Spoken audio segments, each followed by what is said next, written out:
네, 한판 브리핑 김수민 평론가와 함께하겠습니다. 어서 오십시오. 네, 반갑습니다.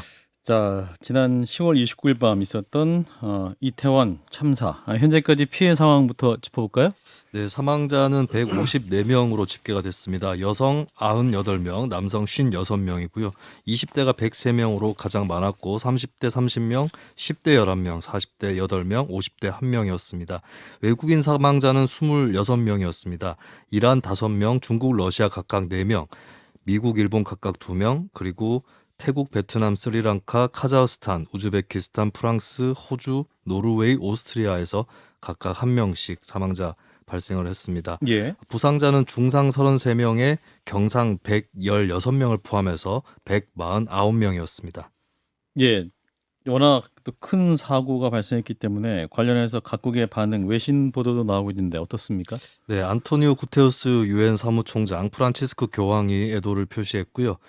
정상으로서 애도를 표시한 나라는 미국, 영국, 일본, 중국, 독일, 프랑스 이 나라들의 정상들이 조의를 표했습니다. 예. 현재 전쟁 중인 젤레스키 우크라이나 대통령, 푸틴 러시아 대통령도 애도를 표했고요. 다수 외신들은 속보를 업데이트를 하면서 전문가 진단을 더해서 심층적으로 보도하는 모습을 보였습니다. 뉴욕타임즈는 한국의 정치적 집회 현장에서 시위 참여자보다 경찰이 더 많은 경우와 대조를 이룬다. 라고 밝혔고요. 예. BBC는 적절한 안전 기준과 현장 통제가 이루어졌는지에 대한 문제로 관심이 옮겨갈 것이라고 전망했습니다. CNN은 당국은 인파를 실시간으로 관찰해 대응할 책임이 있다라고 지적했습니다. 예, 외국 언론들이 오히려 안전을 관리할 당국의 책임을 또 지적하는 상황이군요. 네. 지금 또 사망자들 안타까운 사연들이 계속 나오고 있습니다.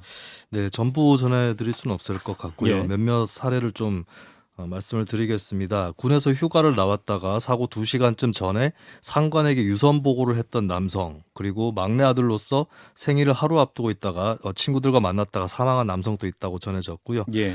결혼한 언니를 대신해서 가장 역할을 해온 여성의 소식도 전해졌습니다.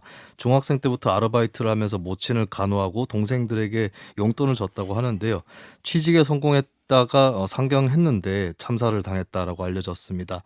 한편 비정규직으로 입사해서 정규직 전환 시험을 앞두고 오랜 단짝과 함께 이태원을 찾았다가 사망한 여성도 있었습니다. 예. 이 두 여성 친구 지간인데 이 빈소는 광주 장례식장에 나란히 마련이 됐습니다. 뉴욕타임즈는 사망한 미국인 스티븐 블래시 씨의 사연을 소개했습니다. 그 아버지인 스티브 블래시 씨를 전화 인터뷰했는데요. 예. 스티븐은 이제 가을 학기에 한양대로 유학을 온 학생이었습니다. 지난 8월 아들을 배웅했던 스티브 블래시 씨는 수억 번을 동시에 찔린 것 같다라는 소감을 밝히기도 했습니다. 또 한 사상자의 여동생은 언니의 소지품에 뉴발란스 맨투맨이라는 옷이 들어있어서 심폐소생술 도움을 준 분을 찾고 싶다라는 글을 올렸습니다. 예. 심폐소생술 과정에서 구조자의 상의를 탈의해야 되는 그런 조건이 있는데 이걸 하면서 심폐소생술을 하고 이제 찢어진 그 부위에 자신의 옷을 그 구조자가 입혔을 가능성이 있다라고 하는 것이죠. 당시에 이 사상자는 흰색 블라우스와 원피스를 입고 있었다고 하는데 이분을 심폐소생술을 한 그 시민을 이 사상자의 가족들이 찾고 있습니다. 예, 수억 번을 동시에 찔린 것 같다. 이게 정말 모든 그 부모님의 마음이 아닐까 싶습니다. 자, 이번 사고 어떻게 지켜보셨는지 예, 짧게 듣겠습니다. 김정익 비대위원부터. 뭐 이 안타까운 젊은이들의 죽음 앞에서 기성세대로서 무슨 할 말이 있겠습니까? 더구나 이 친구들은 저희 아이들과 비슷한 또래의 젊은이들인데 그렇죠. 그 부모님들의 심경이 어땠을까를 생각하면 정말 가슴이 무너지고요. 더구나 이 친구들이 대부분 20대, 30대 아닙니까? 예. 대한민국의 미래를 짊어지고 가야 할 그런 젊은 세대들인데 이 세대들을 지켜주지 못한 그런 기성세대로서 참담할 뿐입니다. 예, 한민수 대변인. 2022년 이 대한민국 서울에 가장 유명한 길거리 한복판에서 이런 대규모 압사 참사가 났다는 건 무슨 말로 설명을 못할 것 같습니다. 정말 뭐 귀를 의심하고 눈을 의심했는데요. 그리고 이런 말씀을 꼭 드리고 싶어요. 이 희생자들은 절대 잘못한 게 없습니다. 그분들 탓해서는 절대 안 됩니다. 아무리 온라인상이든 뭐 유튜버가 됐던 이분들은 전혀 정말 잘못한 게 없습니다. 잘못한 거는 정말 이걸 막 예방을 할 수 있음에도 못한 정말 이 기성세대와 정부와 지자체와 경찰과 이제 책임을 따져봐야 되겠죠. 근데 절대 이분들은 잘못하지 않았고요. 저는 본 기사 중에 하나가 여기 소개되지 않은 것 중에 그러니까 27살 먹은 아들을 둔 아버지인데 전화가 왔는데 1분 전화 왔는데 1분 동안 아무 소리도 안 들리더라는 겁니다. 어허. 그리고 주변에 비명 소리만 들리는데 그래서 저는 미루어 짐작컨대 이제 사망, 희생됐다고 연락을 받았답니다. 그러니까 이 자녀가 마지막에 본인이 그런 위급한 상황에 놓여서 마지막에 이제 부모한테 연락을 목소리로 들으려고 하지 않았나 싶습니다. 그래서 이 부모가 어떻게 앞으로 살아갈 수 있을지 이런 걱정이 되고 지금 이제 정말 모두가 합심해서 남은 분들 치유하고 돌보는데 우리가 힘을 모아야 될 거라고 생각합니다. 예. 지금 정부도 이제 국가 애도 기간으로 정했고 일단은 뭐 언론들도 일단은 어떤 그 슬픔과 그 치유 문제로 이제 보도가 많이 되고 있습니다만 이제 외신 주요 보도를 보면 일단은 되게 막을 수 있는 사고가 아니었냐. 더불어서 정부의 어떤 노력, 통제가 좀 부족했다는 취지의 기사도 이제 보이고 있습니다. 그리고 이상민 행안부 장관이 이게 또 경찰 소방을 미리 배치해서 해결할 수 있는 문제는 아니었다. 또 이런 언급을 해서 또 다소 논란이 있습니다. 이 부분은 어떻게 보시는지 김정혁 비대위원부터. 네, 한민수 대변인부터 먼저 해주실까요? 네, 일단은 저는 그 주무장관으로서는 이제 뭐 다른 뭘 설명하다가 말씀을 하신지는 모르겠습니다만은 아주 부적절한 발언이라고 일단 생각을 합니다. 예. 이럴 때는 주무장관이 뭐 경찰을 전체 다 통솔하는 분 아니시겠습니까? 예. 그리고 2017년에도 훨씬 더 했지만 정말 일방 통행을 한다든지 폴리스 라인을 설치한다든지 조금 더 경찰력을 동원했다면 직전에 있었던 부산의 그 BTS 공연엔 1,300명이 동원됐다는 거 아닙니까? 근데 예. 이번에는 137명인지 147명의 경찰인데 이분들도 주로 이제 마약이랄지 범죄 단속에 주력하신 분들이어서 이렇게 그 좀 일찍부터 한 10만 명 넘게 코로나 이후로 이제 노마스크 축제이기 때문에 젊은 분들이 많이 오신다고 예고가 됐으면 예. 정말로 좀 대책을 세웠어야 됐다 하고 이런 또 참사가 벌어졌을 때는 이 주무장관이 어떤 이게 약간 변명으로 많이 우리 국민들이 받아들이지 않나 싶어요. 예. 변명으로 받으니까 비판들이 나오는데 이런 건 상당히 부적절했다는 말씀을 드리고 본인은 지금부터는 이제 책임과 이제 원인 규명과 책임에 최선을 다해야 되지 않는가 싶습니다. 핑계 댈 때는 아니라고 생각합니다. 네, 김정혁 비대위원도. 저도 지금 뭐 한민수 대변인이 말씀하신 대로 이상민 장관의 발언이 국민들에게 오해를 살 수 있는 부분이 있다. 그래서 네. 주무장관으로서 이런 부분들은 좀 신중하게 발언하셔야 했었다. 그런 예. 생각을 합니다. 그런데 이게 경찰 소방을 미리 배치해서 해결될 수 있는 문제가 아니었다라는 것들에 대해서 나중에 설명 나온 것들을 보면 현재 법적으로는 그 주체가 확정되지 않은 그런 집회라든가 모임들에 대해서 경찰이 그것을 간섭하기가 쉽지가 않습니다. 법적으로는 불가능합니다. 예를 들면 저희 80년대 학교 다닐 때 길거리 가는데 경찰이 다가와서 가방 열어봐 뭐 당신 어디가 이런 거 물어보는 것들 우리가 격렬하게 저항했지 않습니까? 예. 그 무슨 주체가 있는 행사가 아니고 길거리에 사람들이 모이는 것들을 경찰이 가서 이렇게 해라 저렇게 해라 통제할 수 있는 부분은 문제가 있고요. 저희로서는 법적 제도적 미비점이 있는 것이 사실입니다. 일본 같은 경우는 2001년인가요? 그때 그 축제 현장에서 여러 사람이 죽고 난 다음에 예. 그 다음에 무슨 그 거기에 대한 대비책과 법적 제도적 장치를 만든 걸로 알고 있습니다. 예. 그리고 저는 한 가지 말씀드릴 것이요. 지금 이제 수습을 하고 추도를 할 시간 아닙니까? 그런데 이 과정에서 저는 물론 이것이 모두 정리되고 난 다음에는 백서라든가 이런 것들을 통해서 도대체 무엇이 문제였고 어떻게 이런 것들을 앞으로 막을 수 있는가에 대해서 충분한 논의가 있어야 되고 그 대안이 만들어져야 된다고 생각을 합니다. 예. 하지만 지금 현재 수습이 진행되는 과정에서 저 사람 때문에 이런 일들이 벌어졌어라는 식의 어떤 희생양을 찾으려는 그런 보도 태도 같은 것들은 옳지 않다고 생각을 합니다. 왜냐하면 당장에 모 방송국에서는 그 할로윈 축제 처음 열렸을 때 그 현장에 나가서 이렇게 이 축제가 이렇게 안전하게 열리고 있습니다라고 하면서 그걸 보도를 했고 그리고 구청과 경찰이 많은 뭐 병력을 배치해서 괜찮습니다라는 그러면서 마스크를 쓴 젊음들이 모이고 있다라는 식으로 홍보를 했거든요. 예. 그리고 나서 그것을 또 사흘 연속 생방송으로 진행하려다가 그렇게까지 할 필요가 있냐라는 내부 비판에 의해서 그 생방송은 중단했다는 얘기를 들었습니다. 그런데 이 사고가 나자마자 정부의 선제적 대응이 잘못된 것들에 대해서 제보를 받습니다라는 또 그런 문구를 올려놓은 걸 보면 이게 도대체 앞뒤가 안 맞지 않느냐. 만약에 정말로 현장에 갔을 때 그런 위험이 조금이라도 있다는 걸 느꼈으면 언론으로서도 책임을 가지고 이거는 이런 사고가 날 위험성이 있기 때문에 좀 더 경찰력이 배치된다든가 구청에서 나와서 신경을 써줘야 된다는 보도를 했다면 모르겠는데 예. 그 행사에 참여하라는 식의 보도를 해놓고서 그 다음에 이게 문제가 생기니까 니들이 잘못했다라는 식으로 손가락질하는 알겠습니다. 것은 그건 적절치 않다고 보입니다. 예, 이따 또 법적 제도적 대비책은 전문가와 얘기를 할 수 있을 것 같아서요. 이런 가운데 이제 희생자들을 애도하고 추모하는 시민들의 발길이 속속 이어지고 있습니다. 합동분향소가 있는데 대통령 부부 여야 정치권은 오늘 참여했군요. 네, 윤석열 대통령과 김건희 영부인은 오전 9시 반쯤에 서울시청 광장의 합동분향소를 찾았습니다. 김대기 비서실장, 김성한 국가안보실장 등 대통령실 참모 20명이 함께했고요. 국민의힘 비상대책위원회도 서둘러 회의를 마치고 서울광장으로 이동해서 조문을 했습니다. 정진석 비대위원장은 방명록에 못다 핀 꽃잎처럼 떠난 젊은이들의 영전에 애도의 마음을 올린다라고 남겼습니다.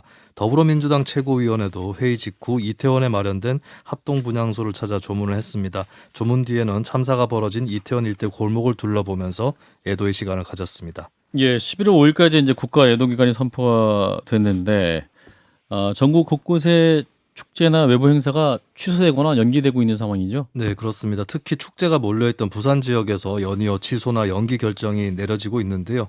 부산 불꽃축제는 11월 5일 개최 예정이었지만 무기한 연기가 됐습니다.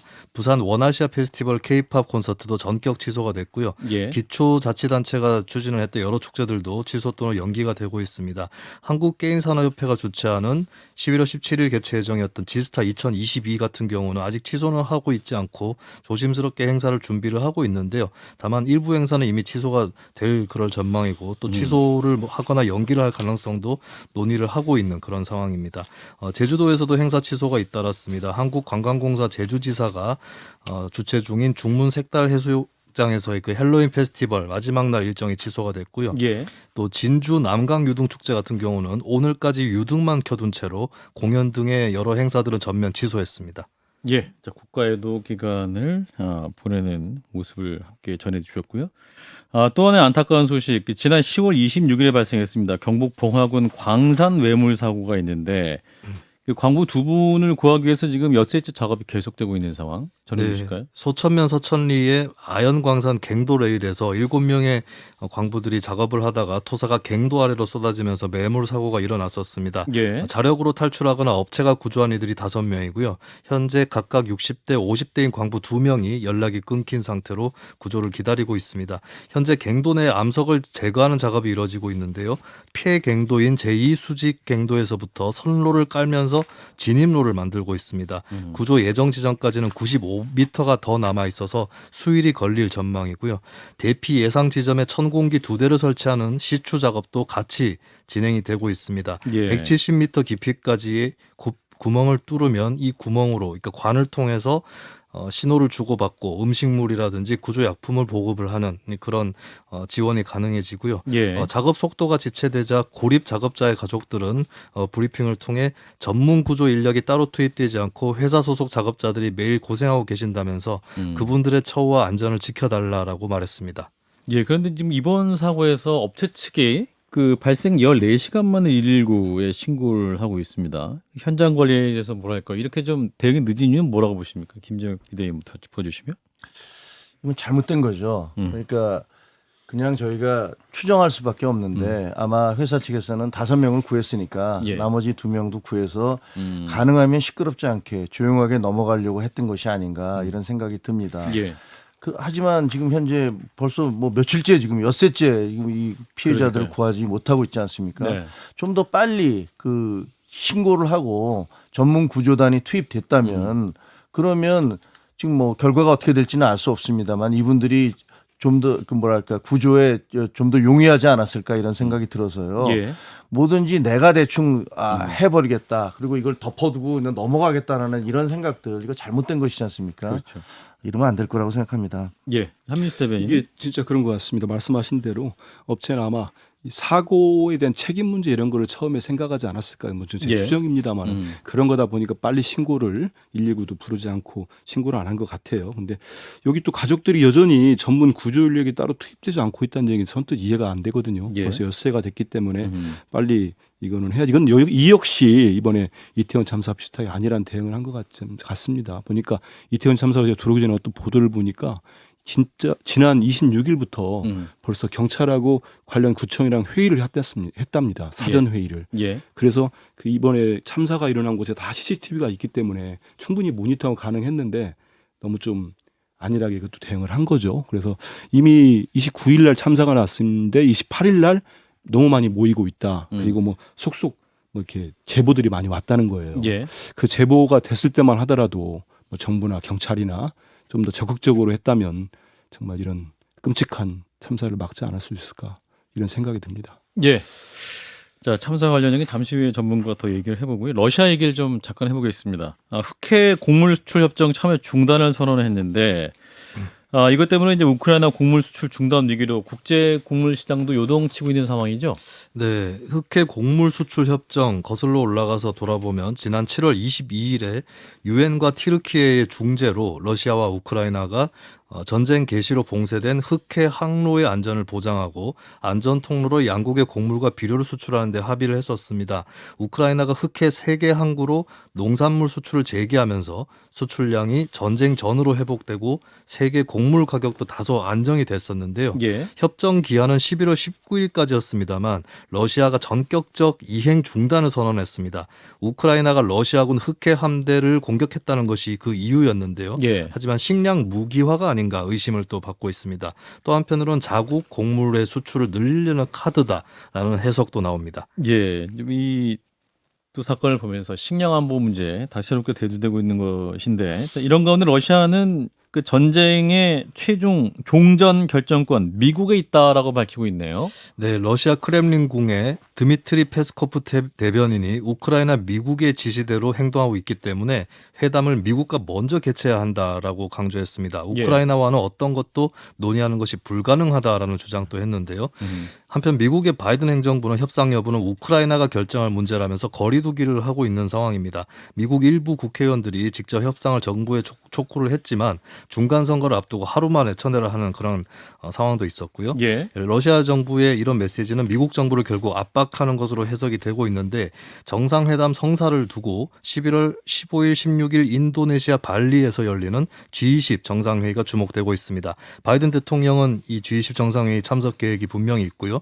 푸틴 대통령도 참석할 가능성이 있어서 양쪽이 여기서 만날 가능성이 배제할 수는 없다. 그렇게 관측이 되고 있습니다. 예, 자 러시아와 우크라이나 전쟁이 장기화되면서 이제 곡물 시장까지 요동하고 있는 상황 어떻게 보시는지 김재욱 대변인부터 짧게 말씀 주시죠. 저는 뭐 러시아가 막판에 이제 발 빼기 위한 작전이라고 생각을 합니다. 출구 전략이다. 출구 전략이죠. 그러니까 한쪽에서는 그 곡물 협정을 파기함으로써 전 세계 곡물 수출이 제대로 안 되게 해서 예. 더욱더 야 전쟁 빨리 끝내야 돼라는 여론이 들끓게 하고 예. 한편으로는 우크라이나하고 협상을 하기에는 정말 얻은 게 아무것도 없잖아요. 그러니까 자국 국민들한테 얘기할 때 야 이건 미국이 배우니까 우리가 미국하고 상대해서 협상했어 이런 식으로 그 자기의 명분과 체면을 살리기 위해서 발 빼기 위한 협상을 하는 건데 결국은 이 전쟁을 통해서 러시아는 얻은 게 거의 없는 거죠. 그렇게 생각합니다. 예, 한민수 대변인. 지난 2월에 이제 흑해로 인한 수출이 막히고 예. 곡물가 엄청나게 뛰었죠. 전 세계가 어려워졌고 특히 아프리카랄지 정말 좀 힘든 국가들이 더 어려워졌는데 그래서 이제 7월부터 이제 협정에 따라서 된 건데 예. 그 러시아 입장에서도 지금 뭐 드론 공격도 받고 마음대로 지금 푸틴 대통령 뜻대로 안 되고 있는 상황 아니겠습니까? 전쟁 자체가 그러니까 다시 이제 식량 무기화로 카드를 꺼냈는데요. 좀 전에 말씀하신 것처럼 그리고 11월 15일, 16일 있는 이 G20 정상회의 여기에서 뭔가 나오지 않으면 더욱더 장기화되고 또 식량 수출도 막히고 다른 또 제3세계 국가들이 더 힘들어지는 상황이 올 거거든요. 예. 여기에서는 뭔가 좀 러시아가 미국을 지목까지 했으니 음흠. 협상 아니면 종전에 뭐 돌파구가 좀 마련됐으면 좋겠습니다. 예, 한반도 정세도 지금 여전히 큰 영향을 미치고 있기 때문에 예, 확실히 종전의 시간이 빨리 오길 바랍니다. 김수민 평론가였습니다. 고맙습니다. 네, 감사합니다. 좋아요, 구독. 알림 설정.